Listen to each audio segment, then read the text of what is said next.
बोलो जयकारा। बोलो मेरे श्री गुरु महाराज की जय।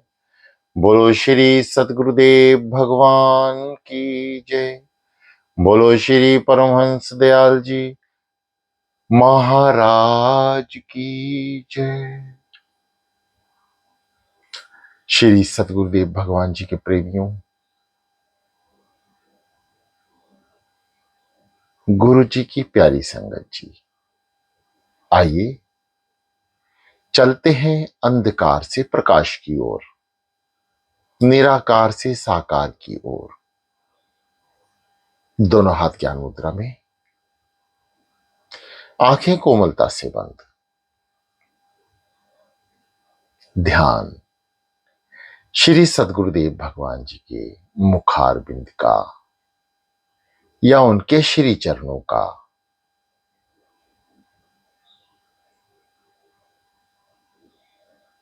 आंखें कोमलता से बंद, रीढ़ गर्दन सीधी।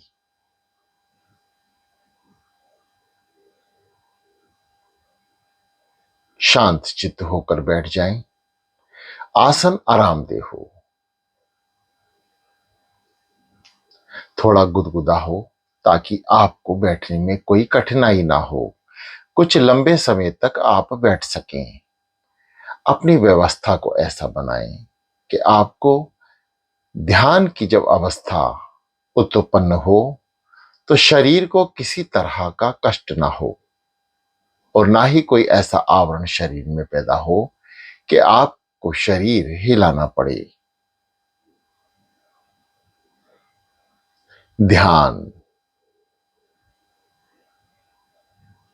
चंचल मन को एकाग्रचित करना, शरीर को स्थिर करना। ध्यान की परिपूर्णता में शरीर मानो उस जल के समान है जैसे एक तालाब में जल बिना हिले स्थिर हो जाता है और उस पर हरी हरी जैसे काई जम जाती है और वह पानी घास की तरह दिखने लगता है। बिल्कुल शांत चित्त मन, शांत चित्त शरीर, ठीक ऐसे ही उस तालाब का पानी। शरीर का हिलना मानो उस तालाब में पत्थर मारने के समान है। जैसे ही स्थिर शरीर में आपकी हरकत होगी, ध्यान वापस आ जाएगा। ठीक वैसे ही पानी में यदि हल्का सा भी कंकड़ लगाएंगे या फेंक कर मारेंगे और पानी किस तरीके से हिलेगा, ये आपको अनुभव है। शरीर का स्थिर रहना विशेष महत्व रखता है। आनंद भीतर का जो प्राप्त होगा वह मन द्वारा होगा और मन तभी भीतर उतरेगा जब शरीर एकाग्रचित हो जाएगा।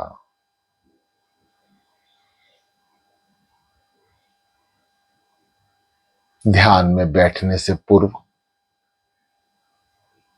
आपको सभी अवस्थाएं का ज्ञान है।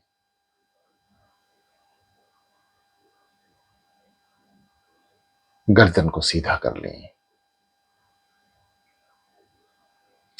ओम शब्द को घूंट भर के पीना है ताकि ओम महामंत्र जो सूक्ष्म है, सूक्ष्म से भी सूक्ष्म, वह अंदर प्रवेश करे और समस्त विकारों को बाहर कर दे। इतनी शक्ति ओम मंत्र में है कि जब आप मुख से जपेंगे तो आपके चारों ओर समस्त ब्रह्मांड की शक्तियां एकत्र होंगी। वही कारण होता है कि जब हमारे चारों ओर शक्तियां विद्यमान होती हैं तो शरीर स्थिर हो जाता है। क्योंकि शरीर को बाहरी आवरण हिलाते हैं, मन को इधर उधर भटकाते हैं। जब सारी देवी शक्तियां हमारे चारों ओर स्थिर हो जाएंगी तो ये मन भी एकाग्रचित होगा, शरीर भी स्थिर हो जाएगा। यह पहचान है कि आपके चारों ओर ओम महामंत्र, जो सूक्ष्म से भी सूक्ष्म है, उसकी समस्त शक्तियां आपके चारों ओर विद्यमान हैं। वह बाहरी आवरण को आप तक नहीं पहुंचने देते और हम श्री सद्गुरुदेव भगवान जी की ध्यान में संपूर्ण तौर से लीन हो जाते हैं।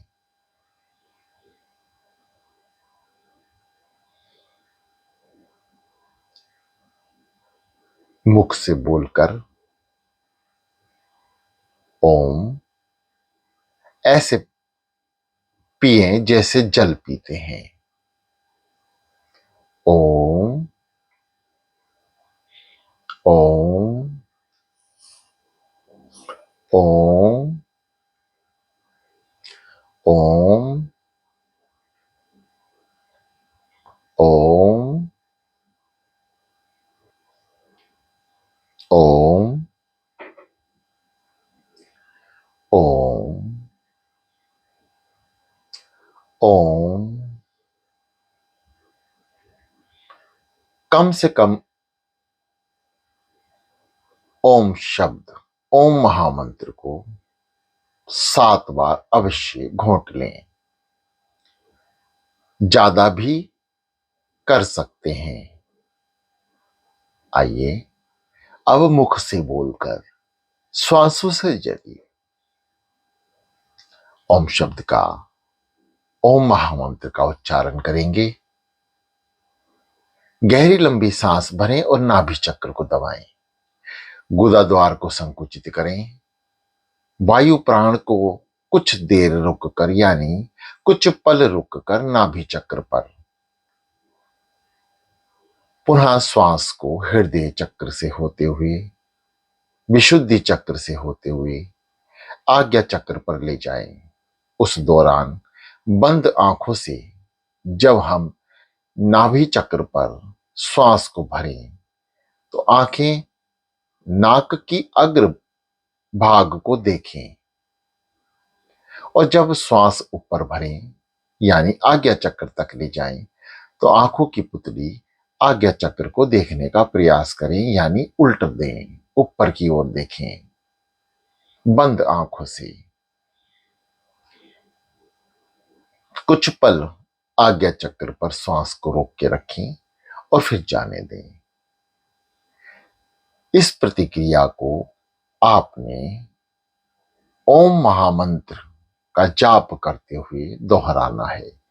ठीक यही प्रतिक्रिया पुनः जब हम श्री सद्गुरुदेव भगवान जी के नाम का उच्चारण करेंगे, ठीक यही प्रतिक्रिया अपनाएंगे। आइए शुरू करते हैं। समस्त ब्रह्मांड का महामंत्र, सूक्ष्म से भी सूक्ष्म, निराकार। समस्त ब्रह्मांड में ओम की शक्तियां विद्यमान हैं जो हम खुली आंखों से देखते हैं। समस्त ब्रह्मांड 5 तत्वों से बना है।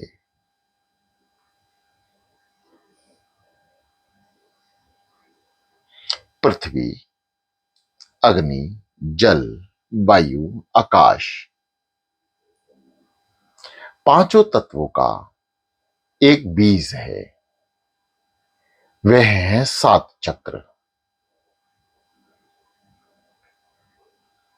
यह त्रिलोकीनाथ की लीला ही है। सृष्टि रचयिता जो हर घट में विद्यमान है, वह हमारे भीतर भी है। समस्त ब्रह्मांड 5 तत्वों से उत्पन्न हुआ और 5 तत्वों में विलीन हो जाएगा। मनुष्य यानी जीव सर्वश्रेष्ठ है 84 लाख योनियों में। जिसे जीवन मिला है त्रिलोकीनाथ की कृपा से, पार लगने के लिए, नाम जपने के लिए, केवल नाम जपने के लिए, उसकी स्तुति गान करने के लिए, उस शक्ति को खुद भी याद करना और दूसरे को भी याद कराने के लिए। शरीर में रीढ़ का विशेष महत्व है। कहते हैं यदि रीढ़ टूट गई तो शरीर हमेशा के लिए खत्म सा हो जाता है। जीवित तो रहता है परंतु आधीन।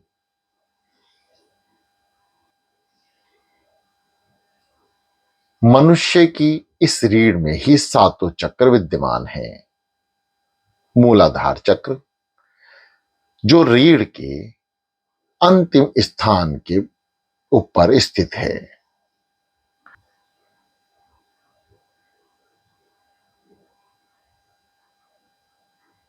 रीढ़ के सबसे नीचे स्थान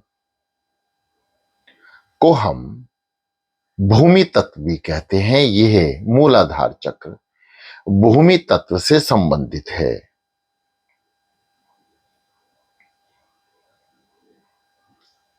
इसका रंग लाल है। जब हम आंख बंद करके ध्यान में बैठते हैं तो बहुत से रंग उत्पन्न होते हैं जो अभी आप अनुभव करेंगे।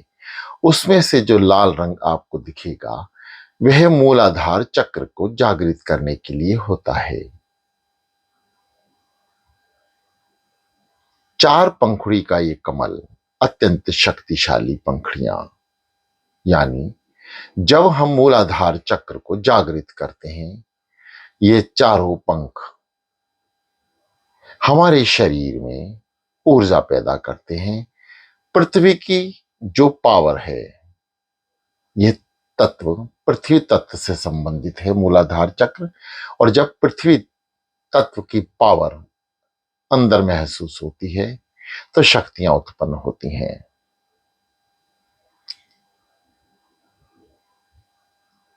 स्वादिष्ठान चक्र रीढ़ के ठीक नीचे, नाभि चक्र और रीढ़ के ठीक मध्य।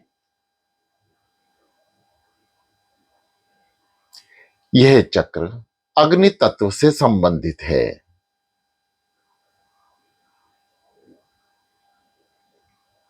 रंग इसका पीला और यह चार पंखुड़ियों का कमल है।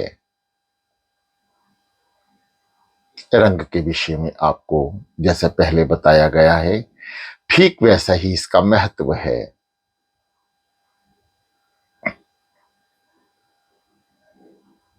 अग्नि तत्व जो शरीर भोजन ग्रहण करता है या किसी भी चीज को हम मुख द्वारा पेट तक पहुंचाते हैं, जैसे ही हमारे पेट में कोई चीज ऊपर से गिरती है तो भीतर की अग्नि जागृत हो जाती है। वह इसको गलाने, पचाने और हजम करने का कार्य करती है। स्वादिष्ठान चक्र का ठीक यही काम है। इसके बाद नाभि चक्र आपकी नाभि के ठीक पीछे स्थित है। यानी ये तीनों चक्र आपके निचले भाग पर, रीढ़ पर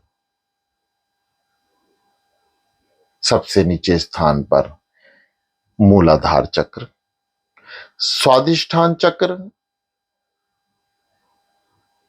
नाभि चक्र और मूलाधार चक्र के ठीक बीच में स्थित है। क्योंकि ये तीनों चक्र हमारे पेट से संबंधित हैं, जिसमें मूलाधार चक्र और आज्ञा चक्र ध्यान से संबंधित हैं। हमें ध्यान में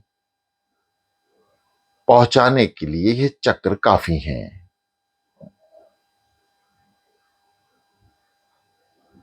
नाभि चक्र और आज्ञा चक्र।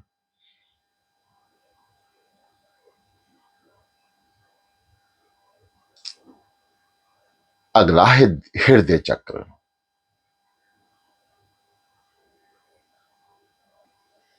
इसे हम अनाहत चक्र भी कहते हैं, जिसका बहुत बड़ा महत्व है। हृदय से जपा हुआ नाम अजपा जाप में तब्दील हो जाता है। जैसा कि आपको पिछली क्लासों में हृदय जाप कैसे उत्पन्न होता है बताया गया है, और भविष्य में भी कई बार बार बार बताया जाएगा। हृदय चक्र वायु तत्व से संबंधित है। गुलाबी रंग इसका रंग है। 12 पंखड़ी का कमल है।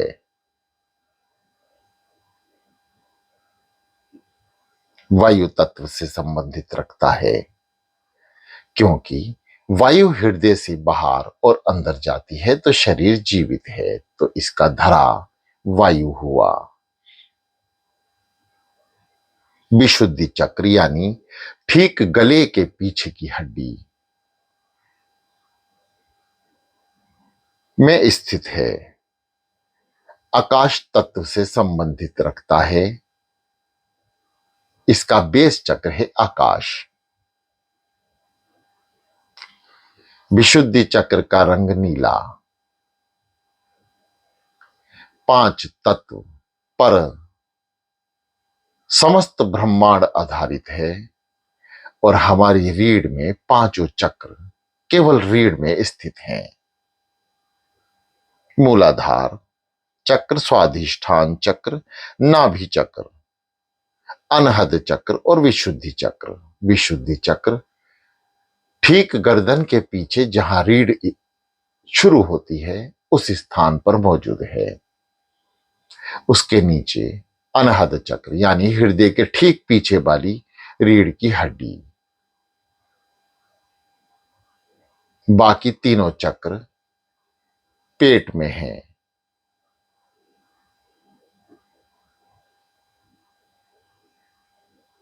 ध्यान की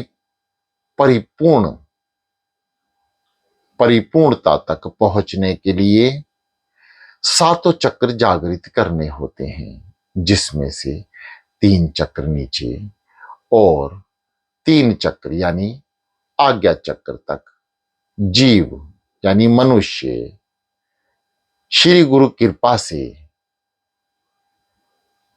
सुनकर अभ्यास कर कर पहुंच सकता है।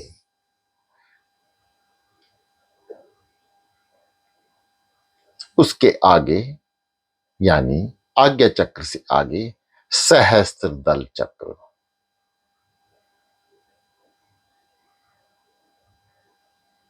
जो हमारे सर के ठीक बीच सेंटर स्थित में यानी बीच में से 2 उंगल नीचे, जहां तक ब्रह्म ज्ञानी महापुरुष खुद पार ब्रह्म परमेश्वर जब धरा पर अवतार लेते हैं तो वे यहां तक की अपनी पहुंच रखते हैं। सहस्त्र दल चक्र 100 पंखड़ियों का कमल है। सिर के तालु भाग में स्थित।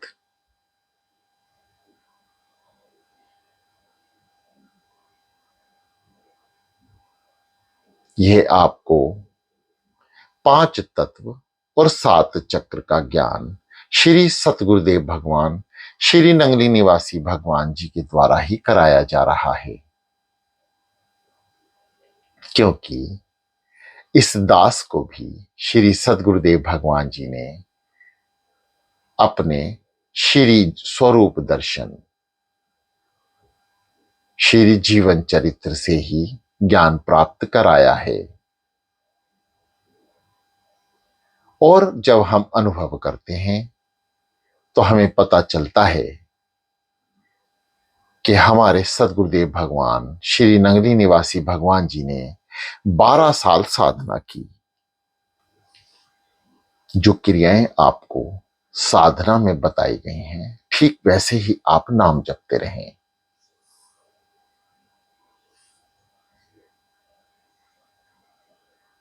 श्री सद्गुरुदेव भगवान जी ने 12 साल साधना और तप, इतना गहन तप किया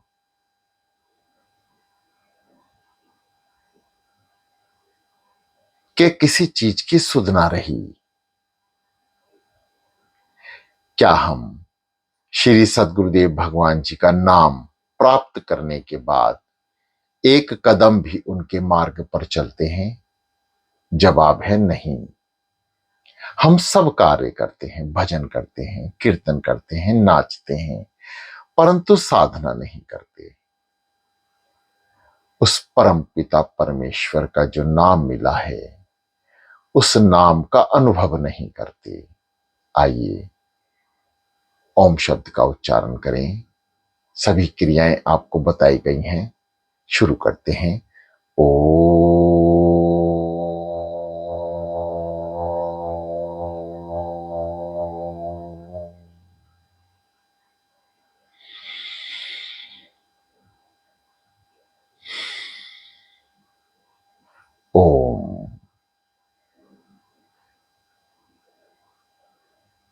ओम यानी नाभि चक्र को दबाएं, गुदा द्वार को संकुचित करें, नीचे के तीनों चक्र जागृत होंगे। श्वास को ऊपर लेकर जाएं, हृदय द्वार से हृदय चक्र जागृत होगा। मस्तिष्क पे जाके रुकें, यानी आज्ञा चक्र पर रुक जाएं, आज्ञा चक्र जागृत होगा। करत करत अभ्यास के आप अभ्यास करते रहें। यह केवल जो आप सुन रहे हैं इसका अनुभव भी करेंगे। ओ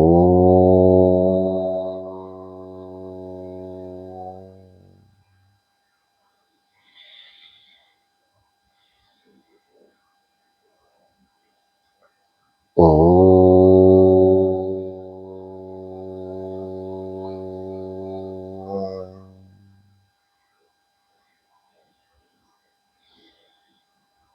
ओ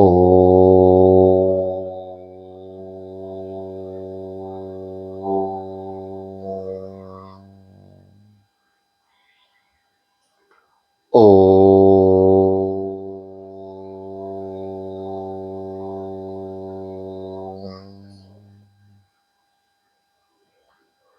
ओ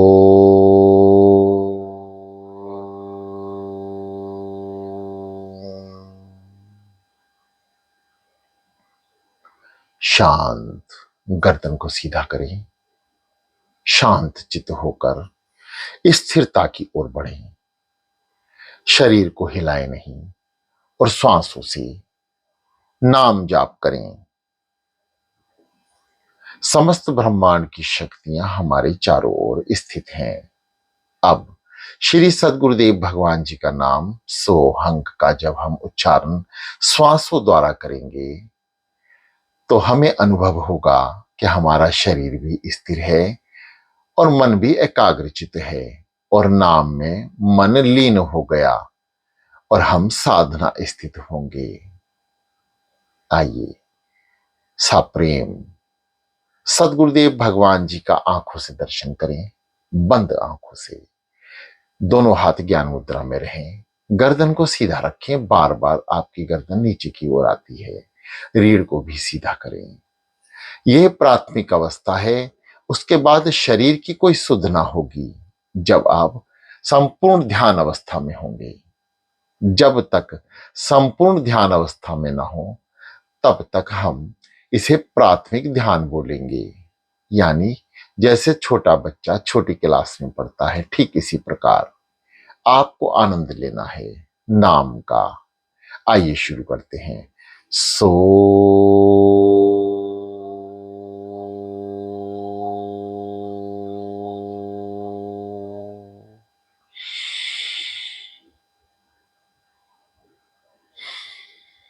हंग।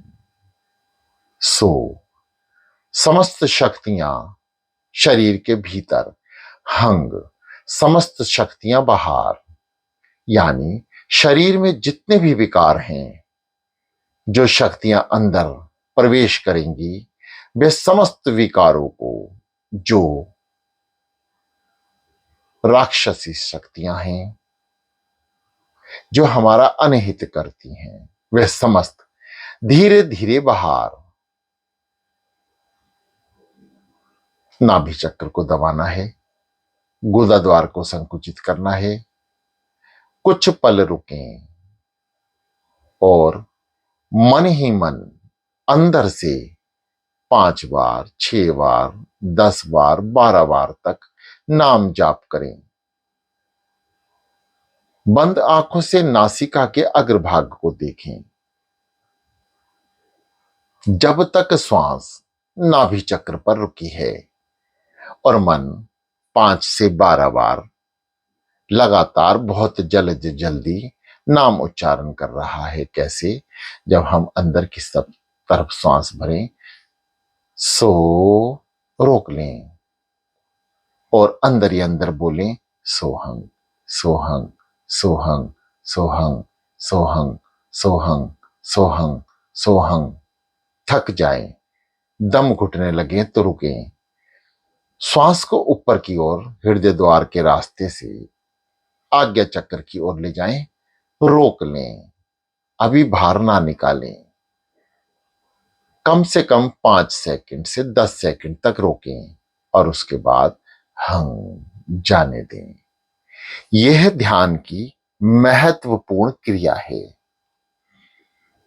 आप देखेंगे कि जब श्वास भरेंगे और बार बार नाम का उच्चारण करेंगे तो मन को घबराहट पैदा होगी कि अब तू कहां भागेगा।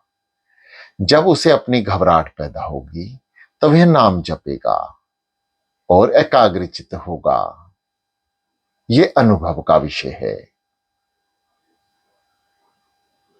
शुरू करते हैं। सो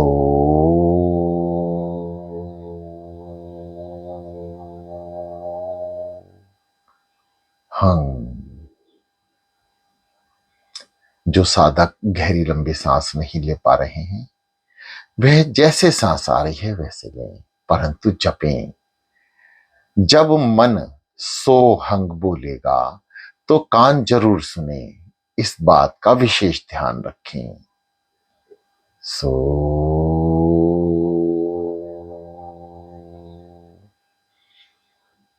हंग सो हंग।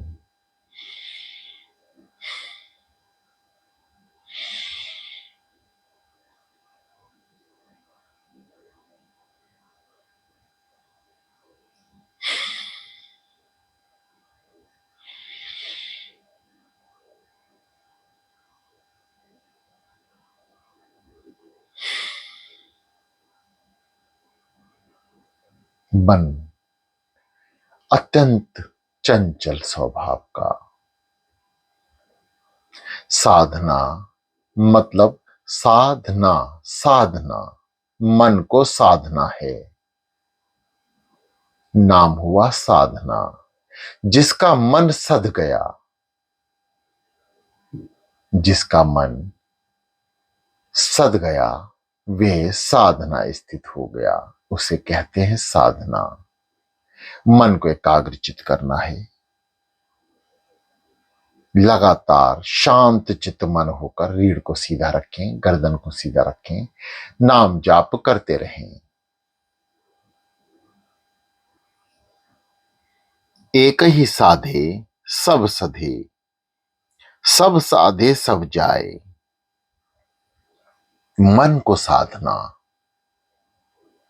केवल मन के ऊपर कंट्रोल करना, यानी साधना स्थित होना।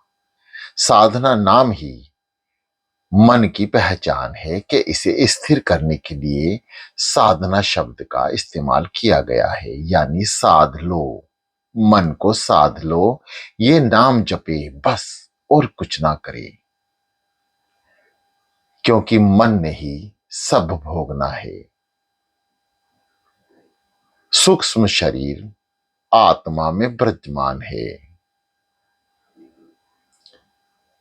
सूक्ष्म शरीर के ऊपर मन विचलन करता है, यानी उसके रहने का घर है।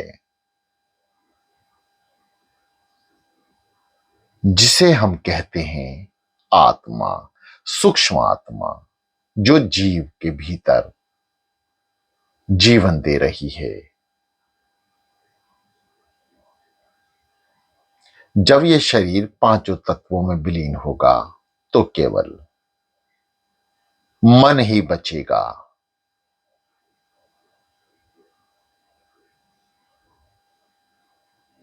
और मन ने ही स्वर्ग, नरक और गुरुधाम तक पहुंचना है।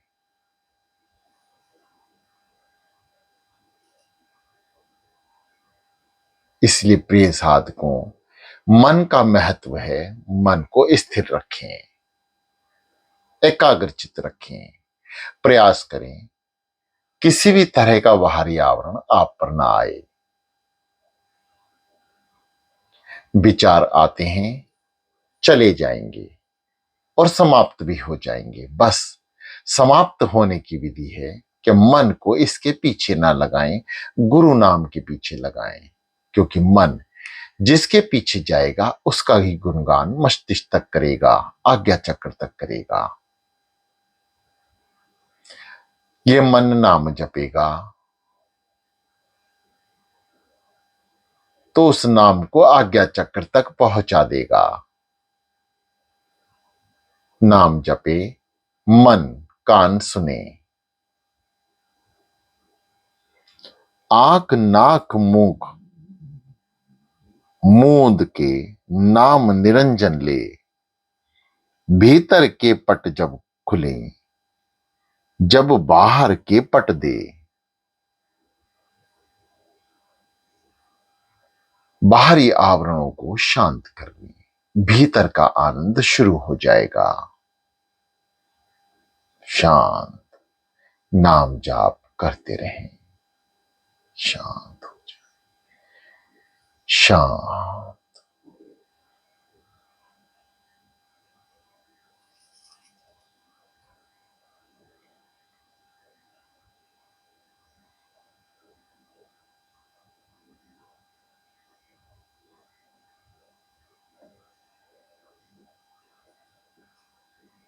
कान से श्री सद्गुरुदेव भगवान जी की वाणी, जो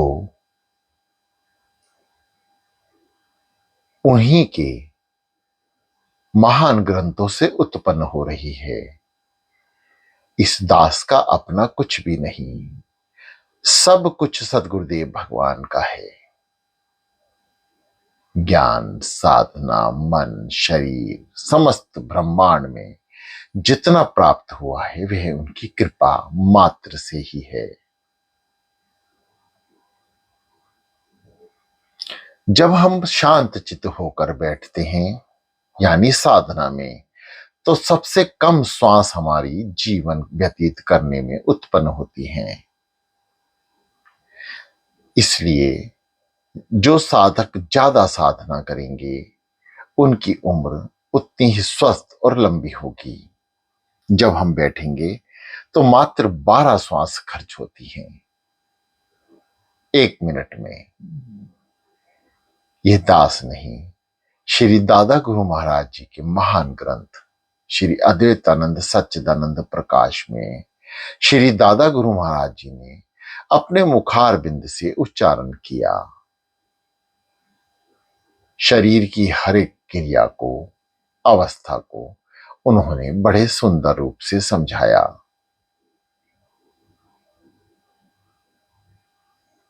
जब हम चलते हैं यानी पदयात्रा, शांत चित्त होकर चलते हैं, 18 श्वास हमारी नष्ट हो जाती हैं 1 मिनट में। जब हम सोते हैं तो 25 श्वास हमारी खर्च होती हैं। जब मैथुन करते हैं तो 60 श्वास हमारी खर्च होती हैं, 60।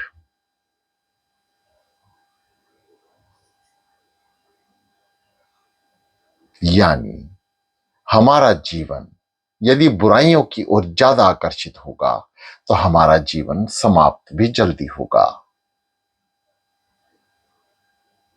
समस्त इंद्रियों को शांत रखते हुए साधना की ओर बढ़ जाना चाहिए। इंद्रियां, 5 इंद्रियां, कान, आंख, त्वचा, जीभ, नाक।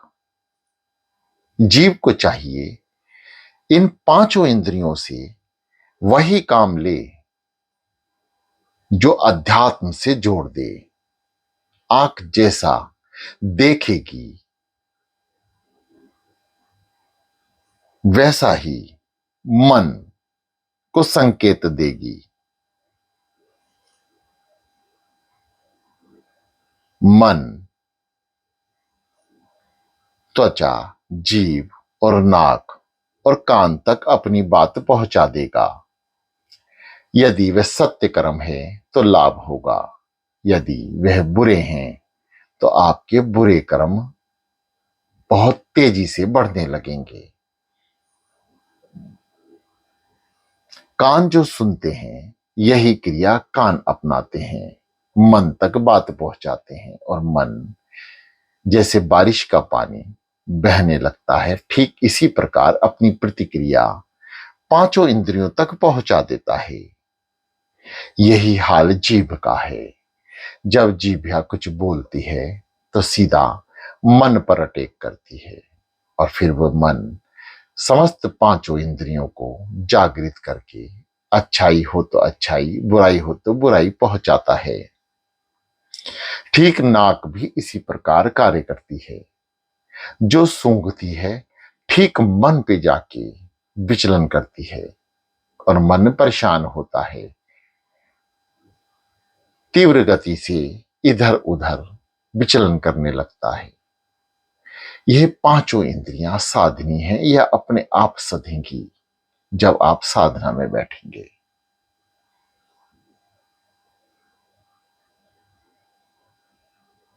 5 विकार, काम, क्रोध, मोह, लोभ, माया, हालांकि पांचों पेट से ही मनुष्य जीव में स्थित हैं, परंतु नाम की साधना से, नाम की शक्ति से 5 विकारों को दबा के रखा जा सकता है हमेशा के लिए। साधक को चाहिए समय रहते नाम जप ले, वरना बहुत पछताएगा। कबीर जी कह गए हैं, राम सिमर पछताएगा मन, राम सिमर। कबीरदास जी कहते हैं, जो जपेगा सो पछताएगा, जो नहीं जपेगा वह भी पछताएगा। साधक ने सवाल किया कि गुरुदेव, जो नहीं जपेगा वह पछताएगा समझ आता है, परंतु जो जपेंगे वह भी पछताएंगे, ये समझ नहीं आया। आप जपने के लिए बोलते हैं, हम जप रहे हैं लेकिन फिर भी पछताएंगे, तो जपने का लाभ क्या? गुरुदेव फरमाते हैं कि जब काल के मुख में जाएगा तो तुझे नाम की महिमा और उसका मोल नजर आएगा। जब तेरे हजारों पाप कर्म केवल एक नाम से काट दिए जाएंगे, और यदि कम जपा नाम तो पाप कर्म रह जाएंगे कटने से। प्रिय साधकों, जिसने नहीं जपा नाम वह पछताएगा, यह तो सुनिश्चित है, परंतु जिसने जपा है वह भी पछताएगा। कैसे? कि जब यम की गति उसके ऊपर हावी होगी तो नाम के मोल की कीमत लगेगी, जो अत्यंत महत्वपूर्ण और सबसे ज्यादा होगी। उस समय यह मन सोचेगा कि तूने कम जपा, इसकी तो बहुत वैल्यू थी। यानी एक नाम आपके 1000 पाप कर्मों को नष्ट कर रहा है। तब ये सोचकर पछताएगा कि कम जपा, यदि ज्यादा जपता तो मैं गुरुदेव के द्वार तक पहुंच जाता या स्वर्ग तक पहुंच जाता। नाम ना जपने के कारण यम की यातना झेलनी पड़ी और कर्म अनुसार 84 लाख योनियों में भटकना पड़ा। नाम उच्चारण जारी रखें।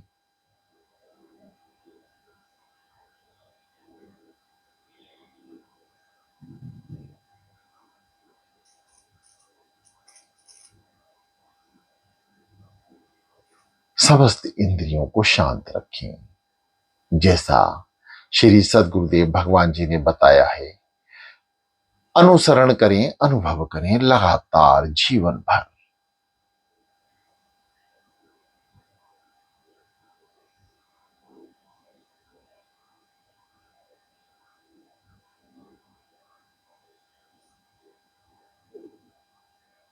प्रिय साधकों,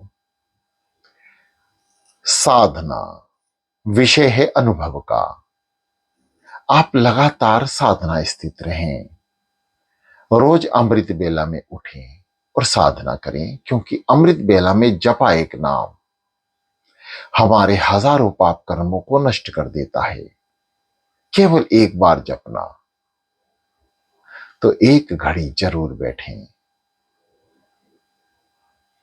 जितना ज्यादा बैठ सकते हैं साधना करें, नाम जपें। मन साधना स्थित हो या ना हो, विचार रुके या ना रुके, मन से ना बोला जाए तो मुख से बोलें, मुख बंद करके फिर जुबान से बोलें। फिर जो आपने एकत्र किया है वह जपें।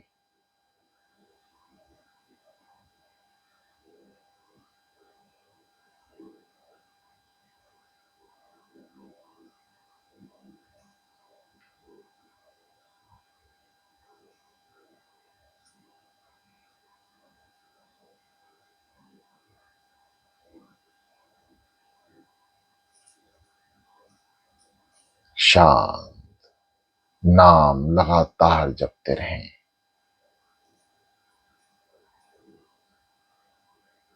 नाम की महिमा अत्यंत महत्वपूर्ण है और आप अकेले ही अनुभव करेंगे कि दास अपनी वाणी को विराम देगा और आप साधना स्थित रहेंगे लगातार। कुछ और समय तक बिल्कुल शांत होकर बैठे रहें। समस्त कार्य सदगुरुदेव भगवान के हैं, आपका कार्य है बैठना। बस बैठें, शांत चित्त मन, एकाग्र चित्त शरीर।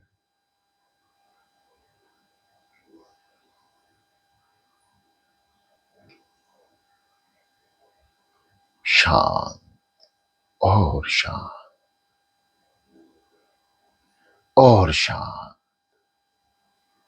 समस्त इंद्रियों को शांत कर लें। विचार खत्म। यदि आ रहे हैं तो विचार के पीछे ना जाएं।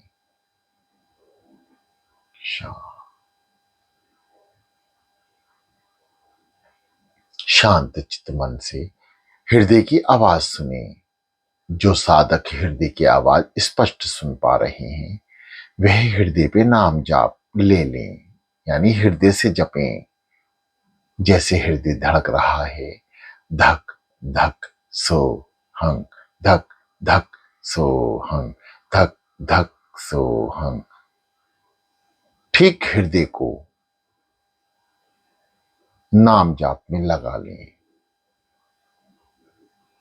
अभी आपको बहुत स्पष्ट सुनाई देगी आवाज।